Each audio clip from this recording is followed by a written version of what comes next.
Gulliver's travels into several remote nations of the world by Lemuel Gulliver, a captain of several ships. In our passage to the East Indies, we were driven by a violent storm. We rowed about 3 leagues till we were able to work no longer, being already spent with the labor of the wreck. We therefore trusted ourselves to the mercy of the waves. In about half an hour, the boat was overset by a sudden flurry from the north, and what became of the companions, my companions in the boat, I cannot tell, but conclude that they were all lost. For my own part, I swam as fortune directed me, pushed forward by wind and tide. When I was nearly gone and able to struggle no more, I found myself within my depth. The storm by now was greatly abated. I lay down on the grass, and I slept sounder than I ever remember to have done in my life.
Had landed on the island of Lilliput, located southwest of Sumatra in the Indian Ocean.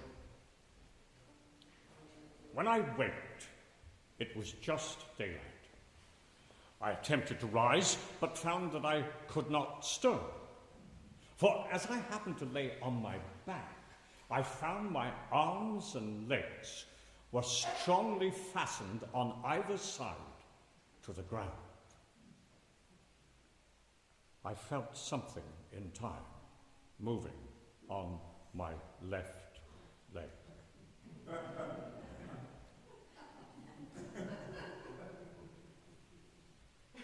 I perceived that it was a human creature not 6 inches high,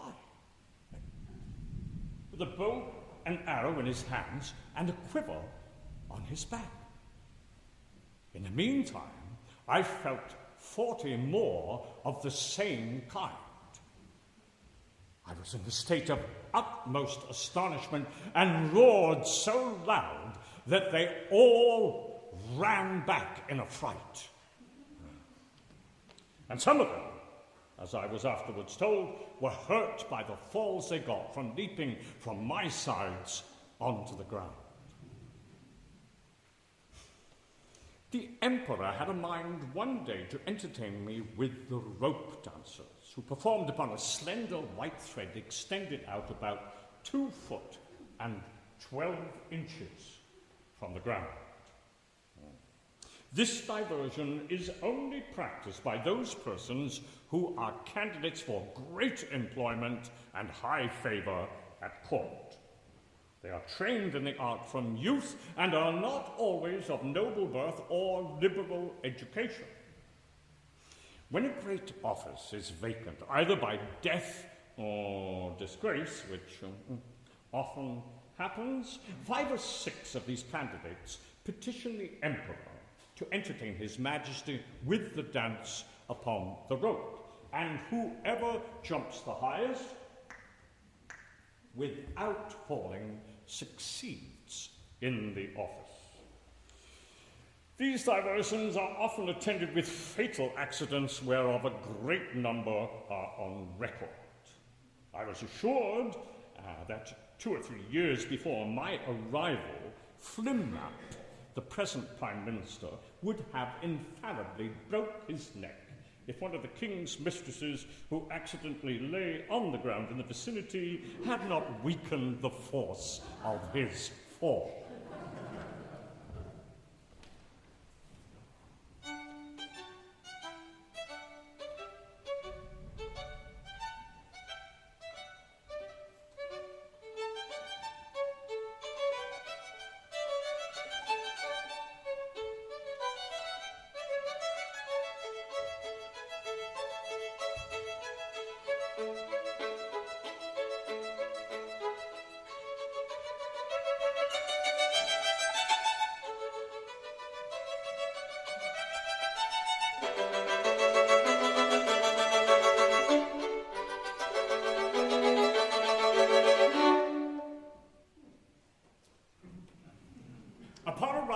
In Brobdingnag, which was then approximately where California is now, I climbed up a steep hill which gave me some prospect of the country.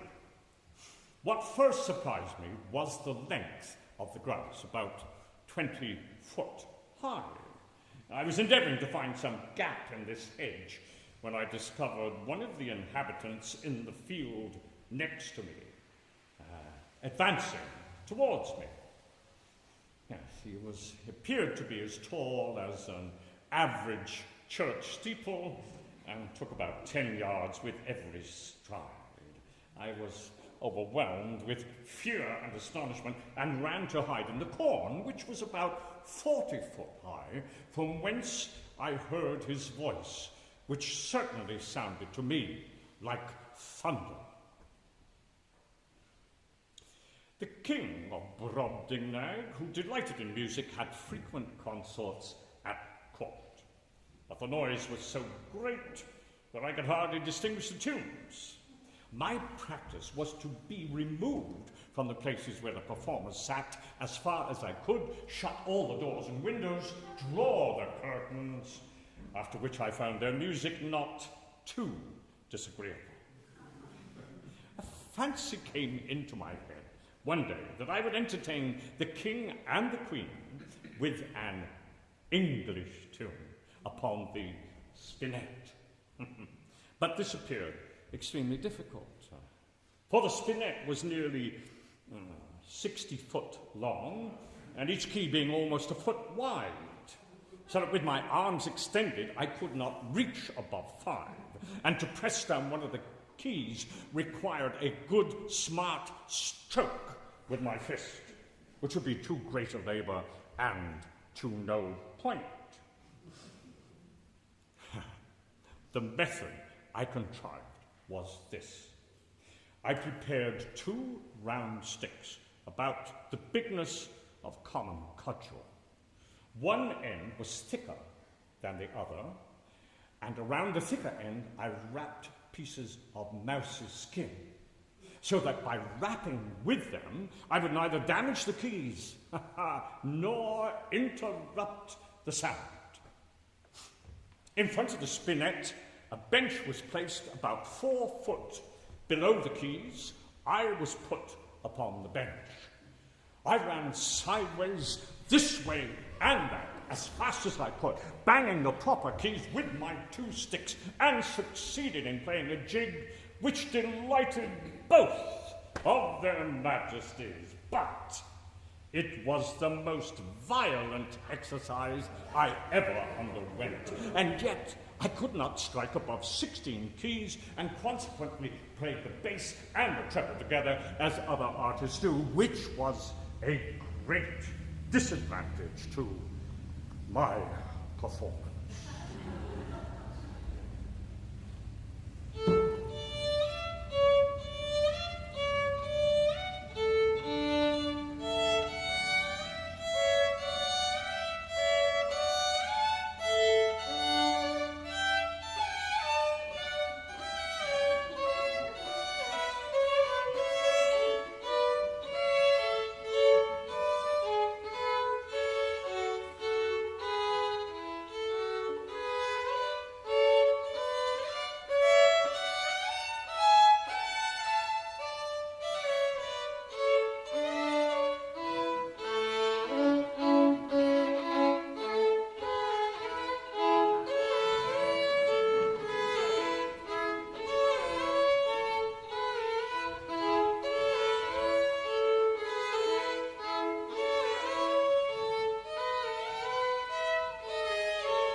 Laputa is an island in the Pacific east of Japan.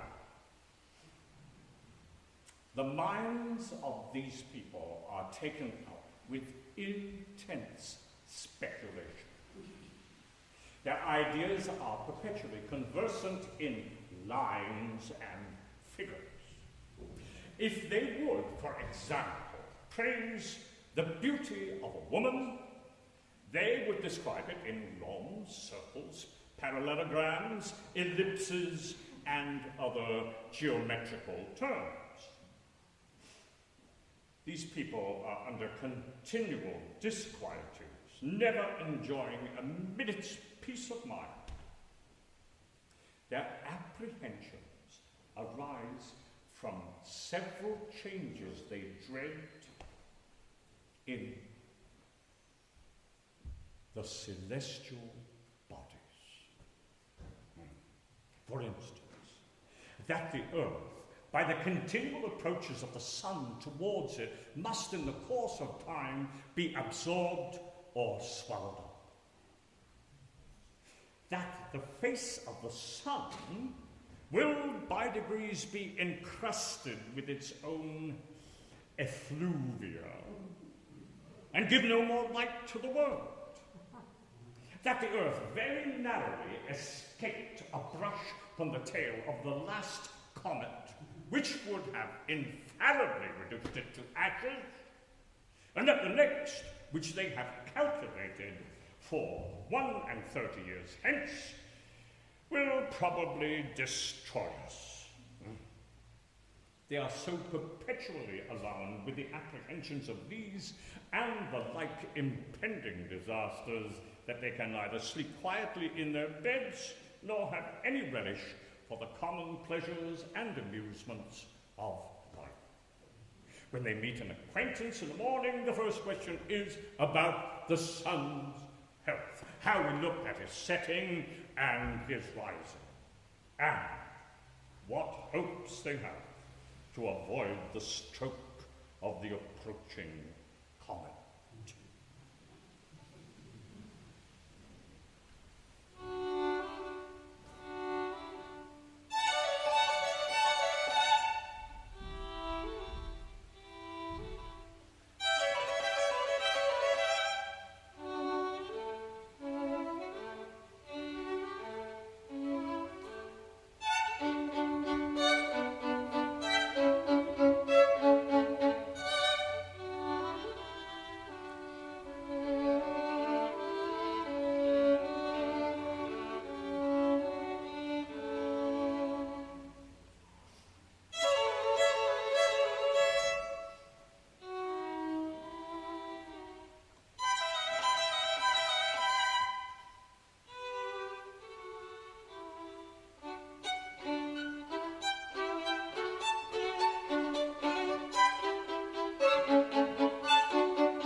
The land of the Houyhnhnms is an island south of Madagascar, off the eastern coast of Africa. Friendship and benevolence are the two principal virtues among the Houyhnhnms, and these are not confined to particular objects, but universal to the whole race. They preserve decency and civility in the highest degrees, but are altogether ignorant of ceremony. They have no conception how a rational creature can be compelled to do something rather than advised, because no person can disobey reason without giving up his claim to being a rational creature. The Yahoos, whom I exactly resembled in my head, hands, face, were observed to be the most unteachable of all brutes. Yet I am of opinion this defect ariseth chiefly from a perverse restive disposition, for they are cunning, malicious, treacherous, and revengeful. They are strong and hardy, but of a cowardly spirit, and by consequence insolent, abject, and cruel. I must freely confess that since my last return, some corruptions of my own Yahoo nature have revived in me by conversing with a few of your species, and particularly with my own family. Have I not the most reason to complain when I see these very Yahoos carried by Houyhnhnms in a vehicle, as if these were the brutes and those were the rational creatures? And indeed, to avoid so monstrous and detestable a sight was one principal motive of my retirement. I should never have attempted to so absurd a project as that of reforming the Yahoo race in this kingdom. But I have done with all such visionary schemes for ever.